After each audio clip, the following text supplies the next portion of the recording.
Hi, I'm E.D. Lewis and welcome back to Nocturnal Reviews.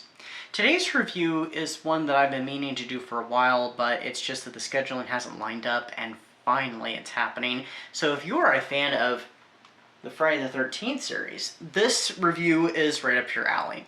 So this is a fan fiction by author Joshua LaRue, aka the 80s Slasher Librarian. If you're not subscribed to his channel, you need to be, especially if you are a slasher fan or a slashaholic.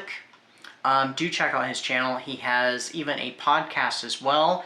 And on his channel, he has some original work, including this book that I'm going to review for you today, and a few other original works. And he also has some other books that I've talked about in the past, of both Friday the 13th as well as Halloween, Persuasion, and more. So do check out his channel, subscribe, and see what his channel is all about. So this is Primal, a Friday the 13th story. In the not too distant future, the world's first trillionaire, Edwin Prism, has invented time travel. Well, his team has.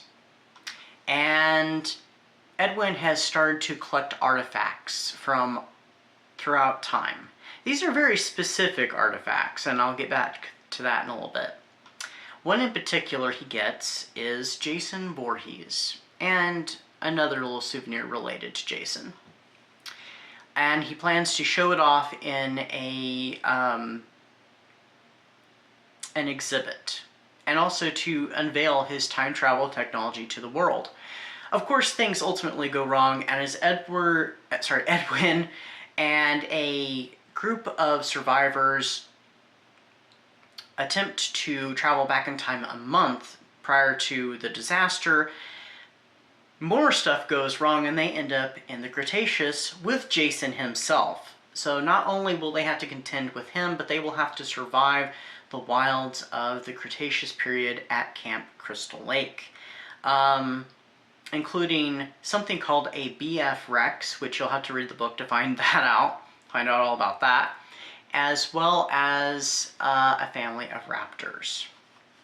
So, and other little dangers along the way. So this one is full of time travel shenanigans, bloodshed, some humor, and quite a bit of adventure. It's not Jurassic Park meets Friday the 13th. It kind of sounds like it is, but that's not what it is. Jurassic Park is dangerous within itself. This is to a different level. Everything is dangerous. The plant-eating dinosaurs, the meat-eaters, the big and the small, everything's a danger. So, yeah, it's not as much of a walk in the park as the Jurassic World and Jurassic Park movies are. This is a whole different ballgame. And we'll be right back after these messages. Each month here on Nocturnal Reviews, I select an author or booktuber, or both, for Spotlight, and this month I've chosen Kat at Kat's Novel Adventures. Please check out her channel, please check out her content, and also her weekly sprints. She even does sprints during events that she's involved with. So check out her channel, subscribe, and show her some love. Oh hey, this month's featured book is My Best Friend's Exorcism by Grady Hendrix. This is about two best friends, Abby and Gretchen, and the summer that changes their lives as they start to grow apart.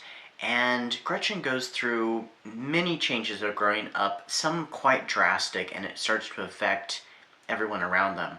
Abby begins to think that Gretchen may be possessed. This is an excellent slow burn horror, but definitely well worth the wait. Excellently written, and gets pretty creepy at times, so do check it out. So, this one's kind of a long one, but it's also a very quick-paced book, and there's a large cast of characters. I think Joshua had said he intended this to be a novella, but it was too big of a story to contain, so it ended up into a full-fledged novel. I think it's around 600, 700 pages. Lots of chapters. There's lots of stuff that happens, but like I said, it's very quick paced. There's lots of characters and backstories to cover, and they're all very relevant. There's, now Edward Prism he's a bad guy.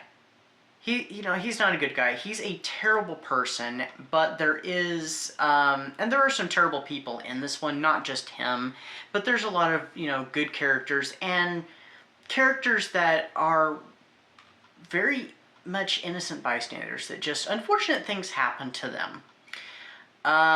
There's also another tech mogul, not as rich, I think, but, pretty close, that's actually on the good side, and that's Branson McAllister. He gets roped up in this whole thing, and he is definitely the foil to Edward Prism. There's also not entirely a legacy character, kind of a legacy character. It's a descendant of a legacy character from a Friday the 13th movie. Not one I'm a fan of, but it was really cool to see that character. And it's a nice little throwback to that film. It's one of the last ones in the Friday the 13th series, without giving away which one it is. There's also some fan service with this, which I quite appreciated, and that was Edward's collection. These are a collection of very famous slasher characters. I probably shouldn't say which ones. And even some ones you might not necessarily think of appearing. Very much like you were to combine all these all these different movies as happening in the same universe. These different franchises.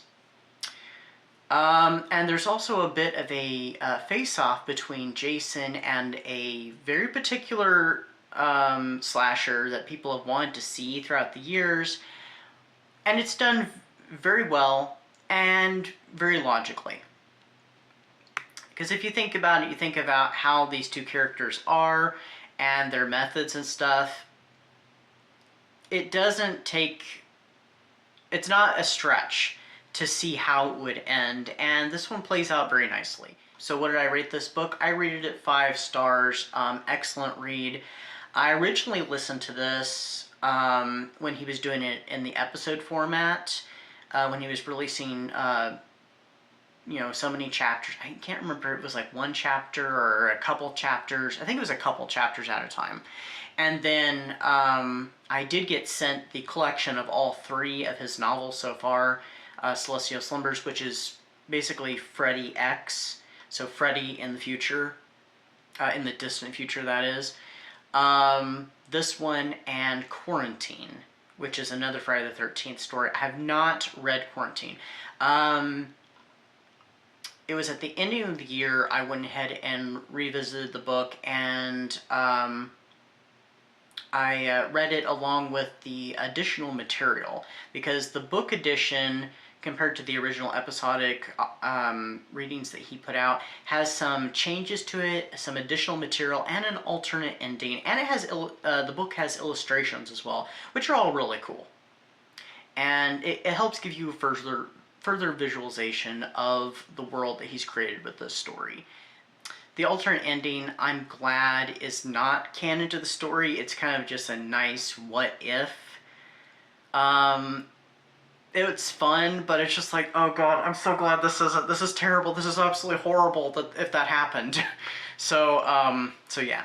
Definitely check out Primal, and also check out his other writings. And I'm thinking he is working on another work right now. I have been a little out of the loop, but hopefully I will change that soon. So that's my review for you. Until next time, stay safe, stay spooky, and I'll see you then. Bye-bye.